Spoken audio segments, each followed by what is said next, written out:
Welcome to the WriterDojo with your hosts, Steve Diamond Hello. and Larry Correia. Hakuna Matata. Today's episode, Lessons from the Gun Range. Larry, today's a cool day. I'm glad to be back here with you. You and I had a really cool experience recently.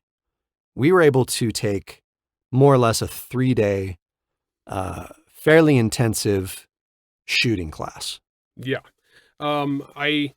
It's become a tradition, an annual tradition now, because at Yard Moose Mountain, where I live, I have my own shooting range. Mhm. And so I've started bringing out every year for a big, we call it JoinderCon extravaganza. And that comes from the guys who are like, I do not wish to create joinder, and then they get tasered by the cops. So that's where that comes from. But so we had this kind of like big thing, and people fly in from around the country, and I bring in really top tier instructors, and we use Citizens Defense Research. They are frickin' awesome. Great. And if you've taken shooting classes, before, these guys are really good. And so this is actually writing related. This is. So, lest you think that we are going to wax political here, we're not at all. This No. has nothing to do with any of that. So we're going to tackle this in two pieces, Larry. First chunk of the episode, I want to talk about actually doing the thing.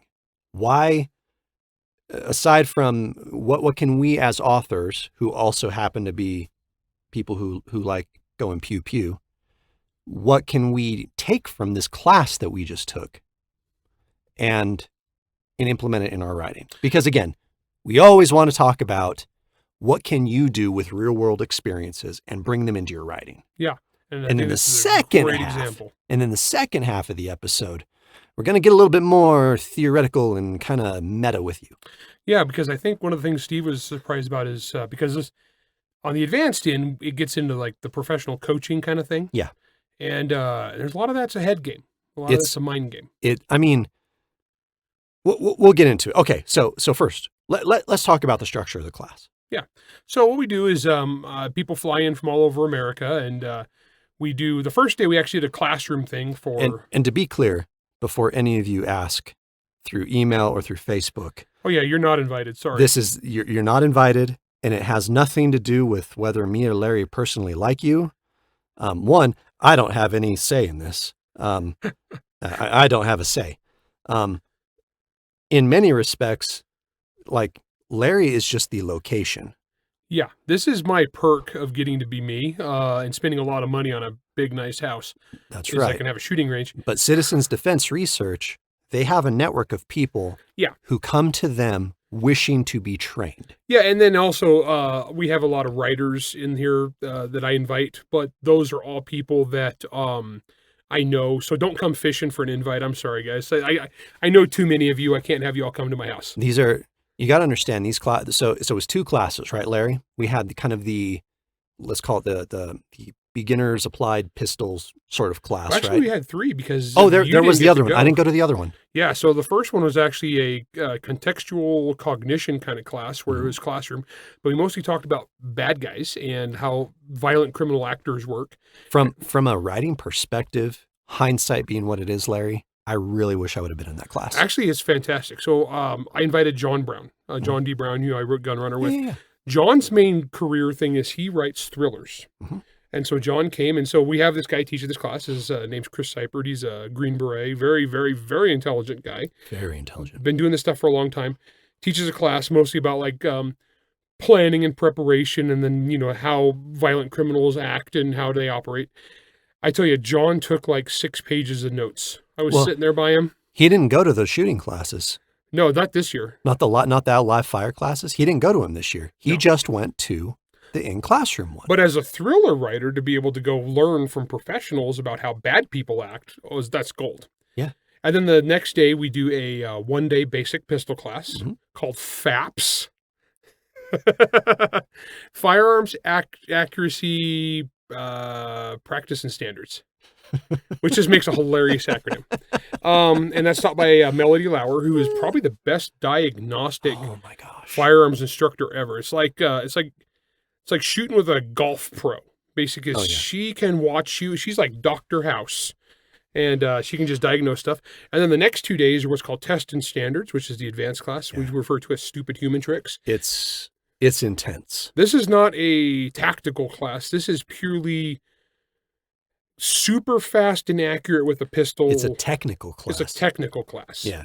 So it's not like tactics. This is just learning to shoot super crazy good. I mean, you got to understand, guys. There were a couple people at this class that are no joke, like super. Oh yeah, super. Some of the top shooters. yeah. Around. We have some world class people in there, and like I said, I have people coming from all over. But I would say for those of you that are gun nuts, the average in this class is probably USPSA B or A class shooters with some Yeah. masters.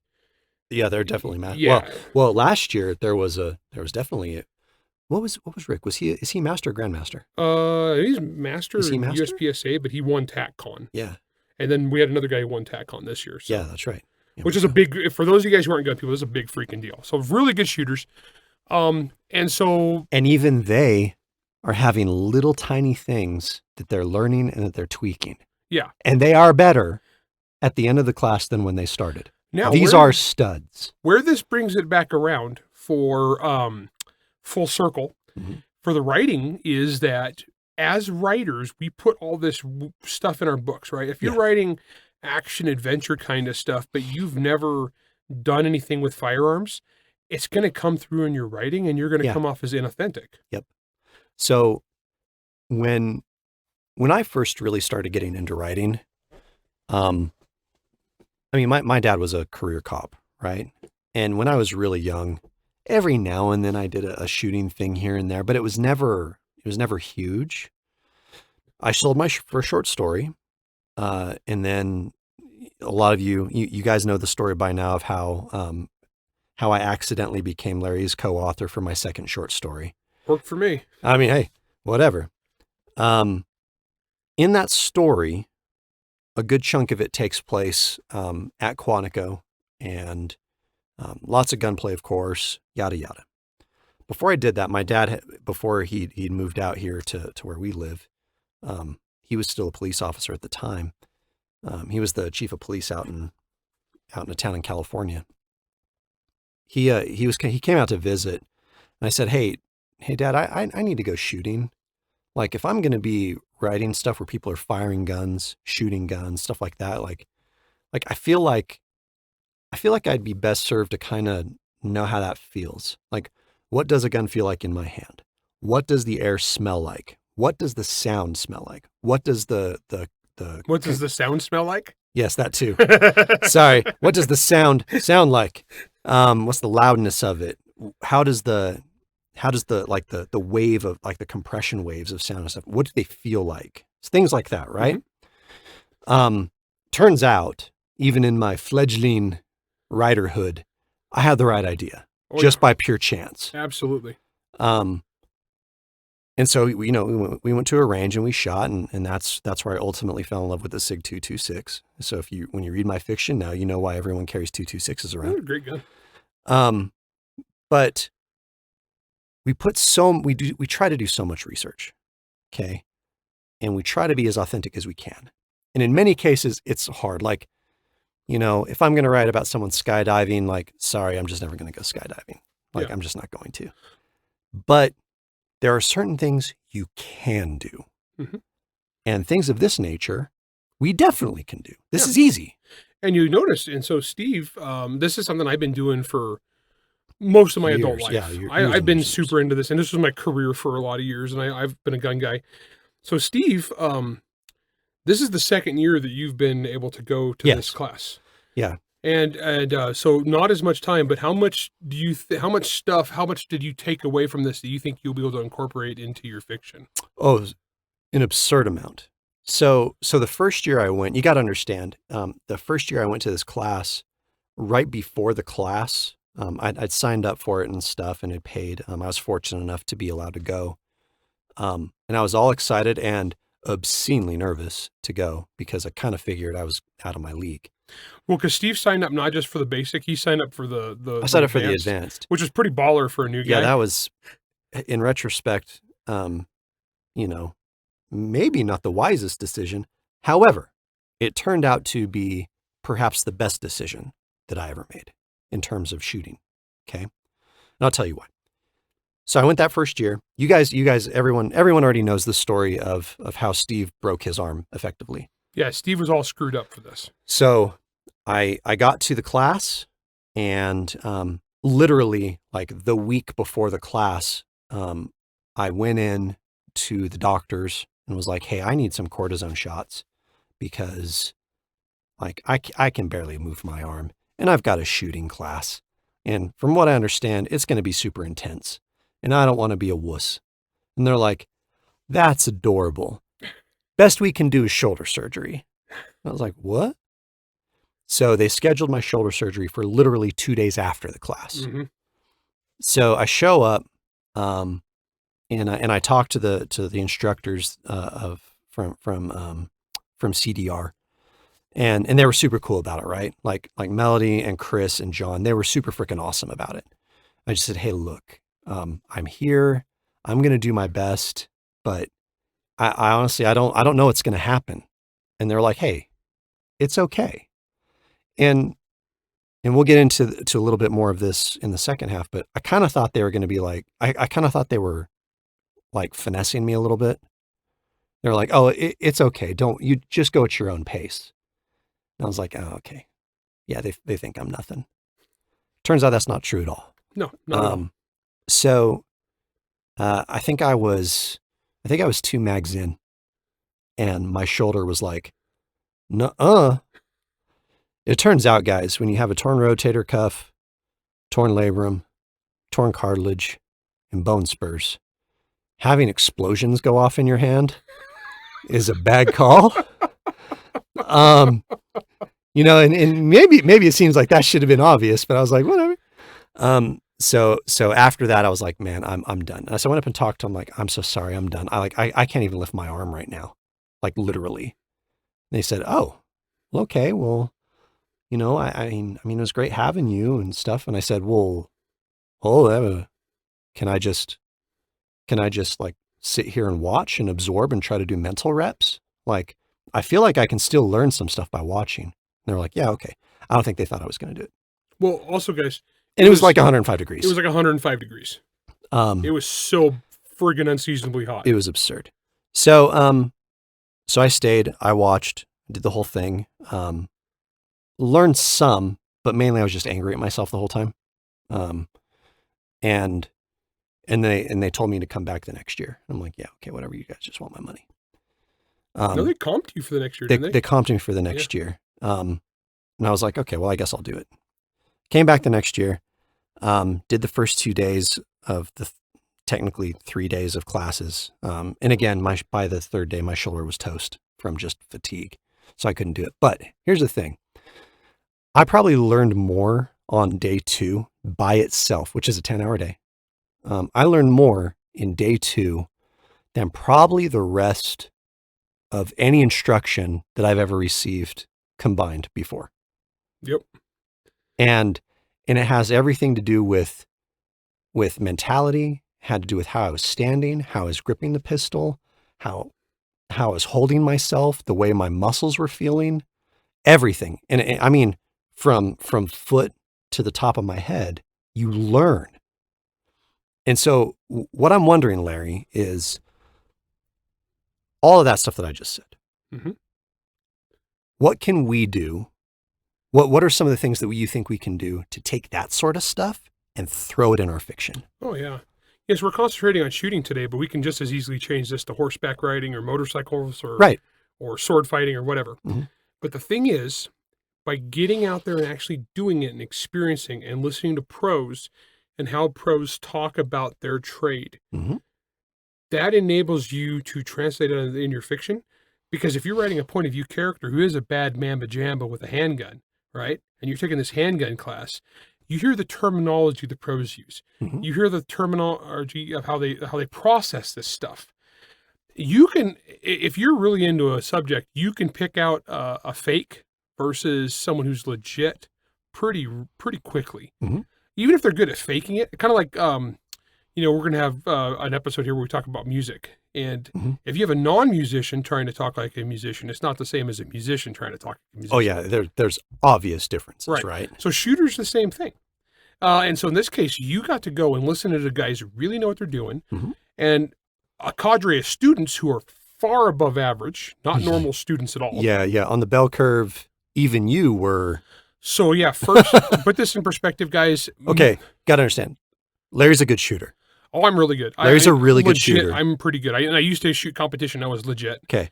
And And when you get to this class, Larry. first year, I was lower half of the bell curve. Yeah. Which normally I go to a shooting thing and I'm competing for Top Gun, right? Yeah. This year, first year I did this, I was lower half of the bell curve. I'd say you were right fairly well dead center this year, dude. This year, actually, I was only 0.4 of a second off Top Gun. Yeah. On the final test. You improved a lot. Yeah, well, I dry fired a lot this year. Amen. I practiced. I got back into practice. Yeah. But I was only 0.4 of a second off Top Gun. Mhm. And the person that took second place was a little bit slower than me, but she was more accurate. I actually flubbed.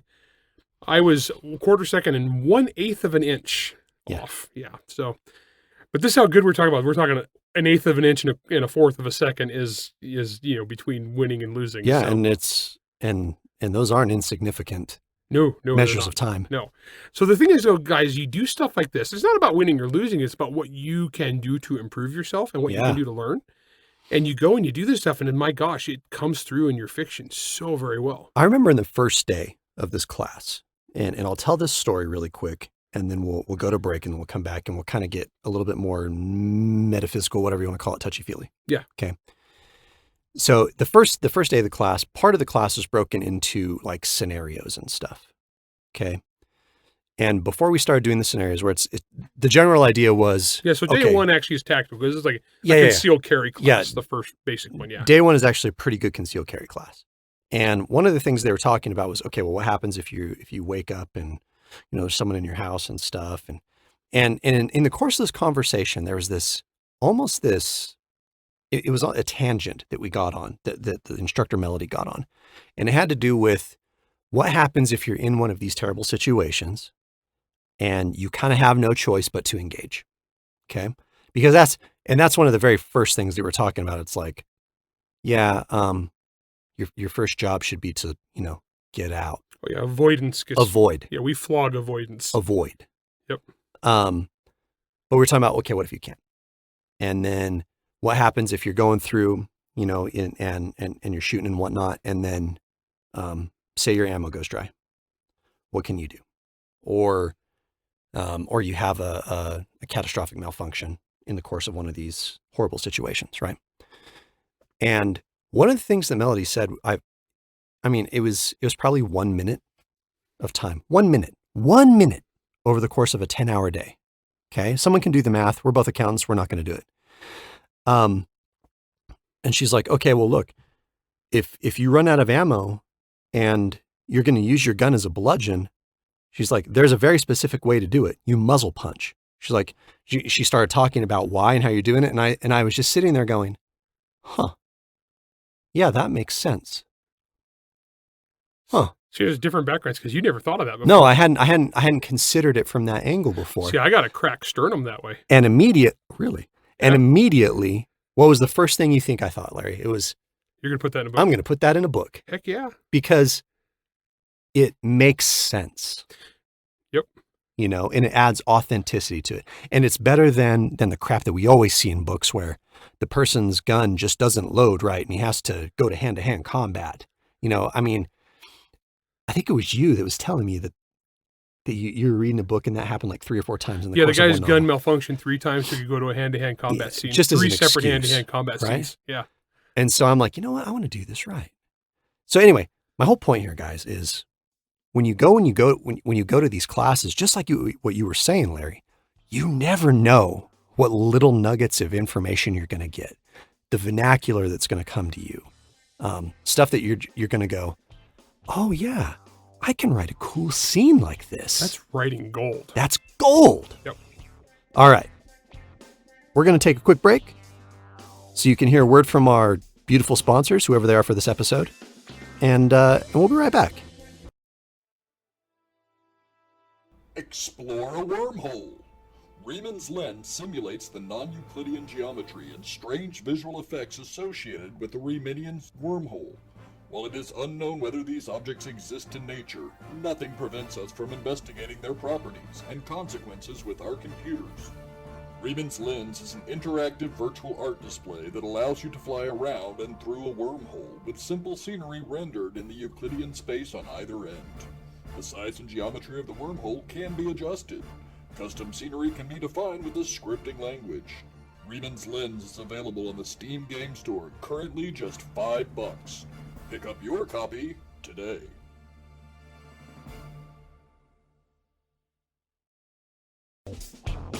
Welcome back to the Writer Dojo. All right. First half of the episode, we talked about all of the kind of the literally like taking experiences that you have and using them as fodder for your books to lend authenticity. Really, I mean,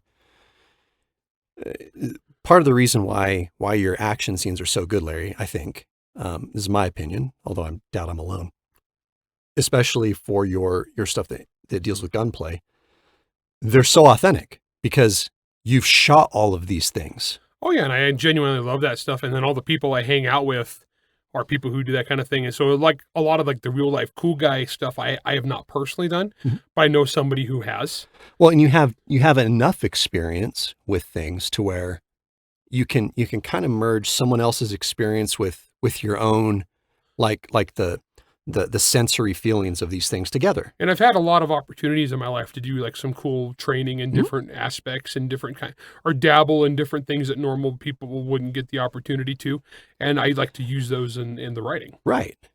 Now, here's the interesting thing about this class we went to. And I think that this would actually surprise quite a few people. The advanced class, the first day of it, I think we started at 8:30 in the morning that day, if I remember right.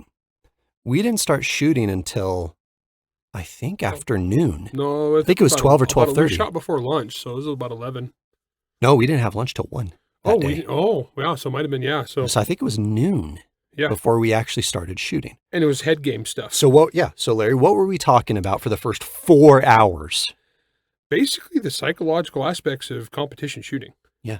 Because what people don't realize is, you can put in, it takes about 90% of the effort, to get that last 10%. 10% of the effort to get 90 or the 80, 20, whatever you want to use. So at really high level shooting, there's reps, there's practice, there's training. Well, and no doubt, like they took us through like, okay, let's see how you're standing. Let's see how you're holding your gun. Let's see how your hand goes to your gun from conceal. We did a lot of stuff with it's basically like if you were a golfer and you were to pay a golf pro to sit there and help you with your swing for an hour. Yeah. So there's a lot of stuff where it's just going through the mechanics of it, the biomechanics of what you're doing and the way to do it the most efficiently in the fastest, cleanest amount of time. This is all pretty high end stuff. Then there was nobody in there. Well, I mean, we had you were probably the newest guy there. Yeah, and so, but most of us have been doing this for quite a while. And so the thing is, though, it's a lot of the head game stuff and all that talk, actually for character work is wonderful. Oh, yeah. Oh, my gosh. Oh, yeah. And gosh, I mean, there was a point, and I remember this from the first year that I took it, where effectively I was auditing the class. I was pretty shocked that first year because we're sitting there and we're sitting there and we're sitting there and we're just talking and talking and talking and they don't worry, the expensive part's coming. Oh yeah, definitely. I shot a lot of ammo. Yeah, we did. No kidding. But we would they would literally go from person to person and they're like, okay, well, what are you hoping to get out of this class? And I remember the first time I was hearing some people's answers who'd obviously been through this before. A lot of their stuff was, I'm really trying to work on, on feeling more comfortable with this and that. Or man, I remember one girl who was there who was like, man, I'm just trying to get my head right. And I remember thinking, what? Well, 'cause What? it's like any sport that's a high-end sport. There's a huge part of it's physical, but there's a much bigger part that's mental. Yeah. Well, And the higher you get, that mental, I think, it starts skewing that way. Also, people who are really, really good at something tend to be the worst critics in the world for themselves. Yes. And that's a huge part of failing when you got competitors. And a lot of these people have competed a lot in various contests and sort of things, and where you screw up and then you beat yourself to oblivion about it. And so there's two parts here to this, Larry. One, you as the writer writing about characters. Okay. It's important that that is something that you can use in your writing to give authenticity to your characters. To really understand, like, look, sometimes we're our own worst critics and stuff, right? But this also applies to you as a writer. But it really, this is where I really want to take this conversation, Larry. And that's, how does this apply to you as a person trying to do a thing? You yourself, not talking about the characters you're writing anymore. We're talking about you as the author, musician, artist, whatever you are. Okay. How does this apply? Yep. And here's the point I want to illustrate. And I'll use myself as an example, just so that there's no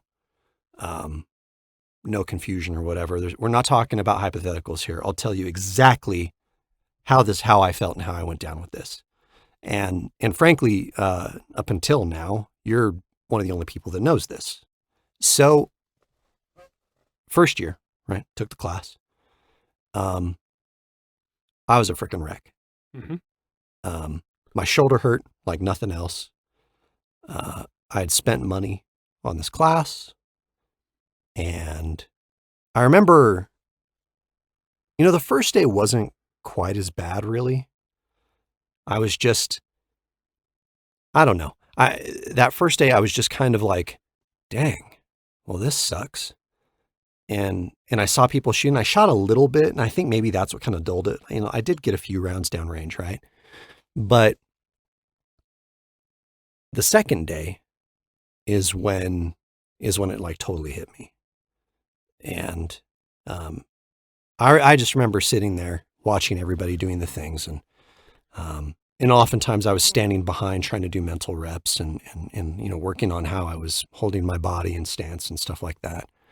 But I remember being just, by the time the class was over, I left. I left the class to go get pizza for everybody. Yeah, right? Much appreciated. Yeah. So I left, went down there, got it. And on my way back, my dad called me. And he's like, hey, man, how's it doing? How's the class going?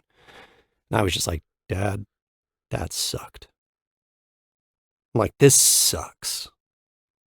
And I kind of broke down. It's hard to feel like a failure. So it just sucked. And I ended up hanging up on, my dad and I stopped talking because, I was going through the canyon and there's zero reception in that canyon. And I was driving there and I'm like, I don't even know what was the whole point of this. And, it just sucked so hard. And so, and then I had surgery, just a couple of days later. And then I was so high that I forgot about everything. It was wonderful. In fact, I think we recorded a few episodes while I was super high. Don't tell your kids. So fast forward about a year later. Well, not quite a year because, we signed up for the class a little early. And you text me and you're like, okay, dude, stuff's up. Like get in there. Yeah. And I was like, okay, cool. And I hesitated for a long moment, even though the folks at CDR, who, remember earlier I said, I kind of wondered if they were finessing me a little bit. The Cliff Notes version is, nah, they totally weren't. They actually care. Yeah, they really do. They're legit. They're totally legit. And And I hesitated for a long moment, even though they were comping the advanced class for me, because I don't know, they liked that I was a brave little toaster the year before. I almost didn't do it because I was like, well, are they going to look at me like, oh, here we go again. Here's this guy who couldn't do anything last year. Mm-hmm. Literally was not allowed to shoot or even hold a gun because they're too heavy for a guy with a jacked shoulder. Like, wasn't allowed to do any of that for months and months and months and months and months. Like, okay, yeah, this is going to suck. But I kind of just did it anyway. I was like, well, I'll just do it, whatever. I've got some friends that are going to be there. At the very worst, I'll at least have good company. So I went anyway. And it was probably the smartest decision I ever made. How much better did you do? Oh, stupidly better. Dude, stupidly better. Yes, you did stupidly better. Like, I don't think people understand. Like, this would be, I don't even know how to explain this, Larry. Like, I went from, again, it was like I had a factory reset. Okay. Like, I went from, I'm not saying I was a good shooter before. I was fine. But then I went from fine to factory reinstall. Oh, you definitely took most improved. Well, yeah. and at the end, by the end of that first day, like, even the instructors were looking at me and they're kind of like, well, okay then. Yeah. Giddy up. Giddy up. You did 1,000% better. And how much of that was mental game? All of it. Exactly. And you got to remember, so the guys you're comparing yourself to, most of the average in that class has probably had 20 years of failure. Oh, yeah. Or 20 years of getting our butts kicked. Or like, I remember times where I would drive 16 hours across the country to go shoot a match and come in third to last. Well, for me, because things went horribly wrong. And again, I live, depending on how fast I drive. That's a story for a different time. I know how fast you drive. I've seen you. Please pay no attention, Mr. Lawman. I'm roughly 35 to 40 minutes away from you. Yep. Okay. Pretty much everyone else that came, they were days. Oh yeah. And they all came to this class. Okay. All over the country. But you said something that was really important, Larry, and that was, you all have had decades of failure. Mm-hmm. And that's very specific words that you're using. Sounds similar to many of the people listening to this podcast. Yeah. Yep. Because we've all been there. Oh, yeah. So I've been doing this whole writer thing for, let's call it 13 years. Mm-hmm. Mainly just because I like the number 13. And it wasn't until this year that I had, we'll call it a successful book come out from a major publisher. Okay.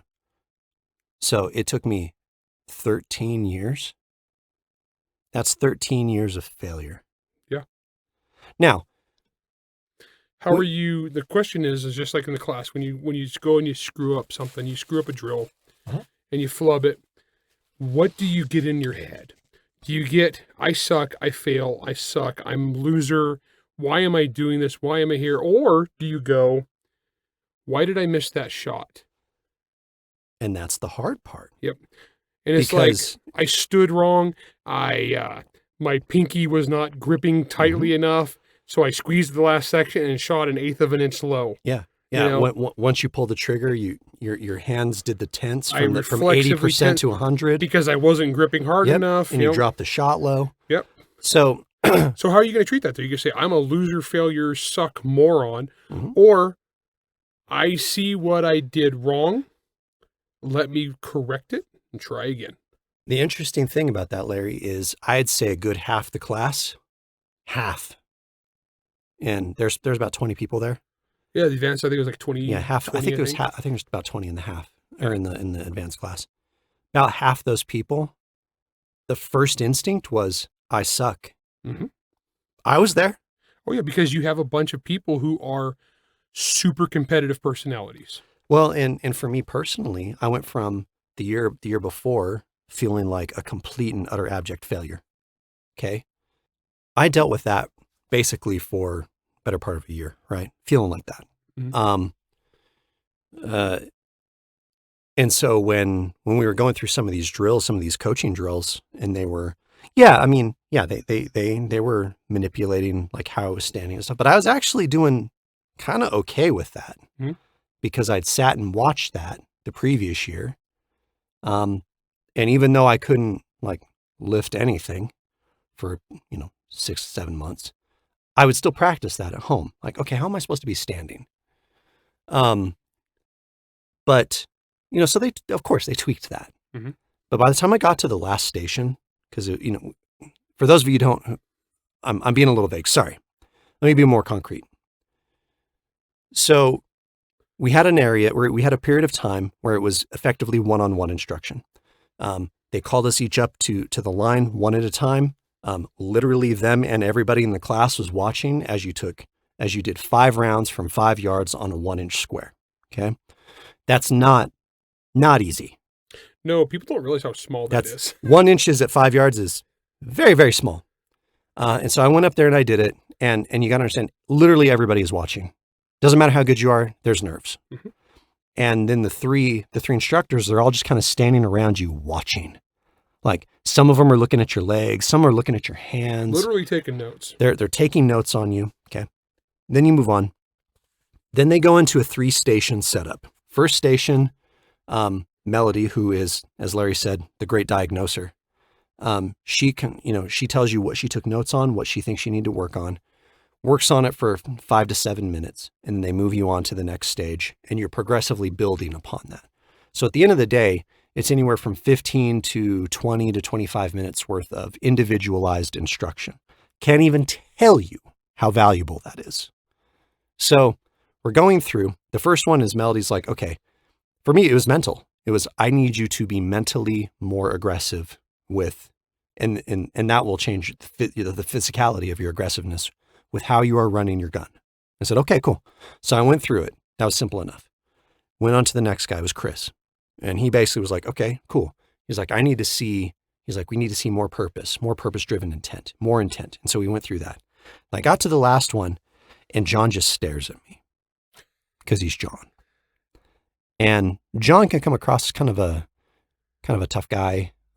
Some people would say he, if you haven't listened to him talk for very long, some would seem as a little insensitive sometimes. And yet that's not who he is at all. No, he's very much into the self-love, like treat yourself better sort of thing. Yeah. So I get to him and I'm up there and I'm shooting and, I do a couple shots and they suck.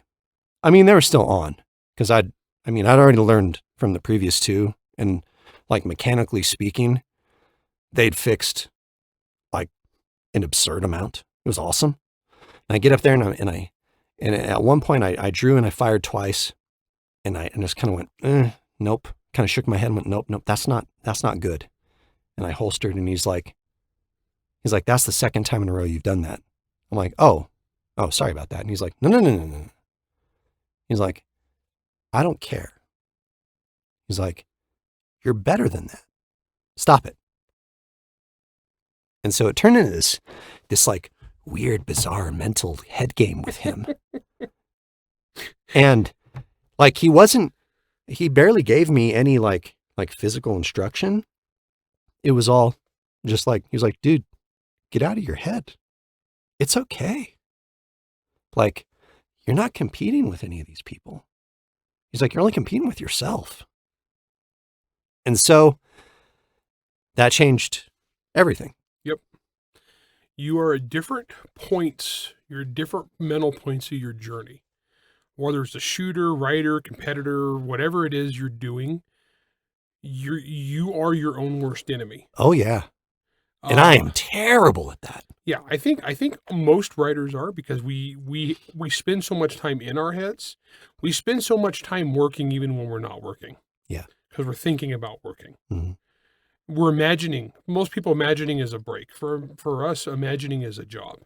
And so when you don't accomplish what you want to accomplish, or you put something together and it doesn't come out the way you hoped, or you set goals and you don't reach them, too many of us, we just beat the crap out of ourselves. Yeah.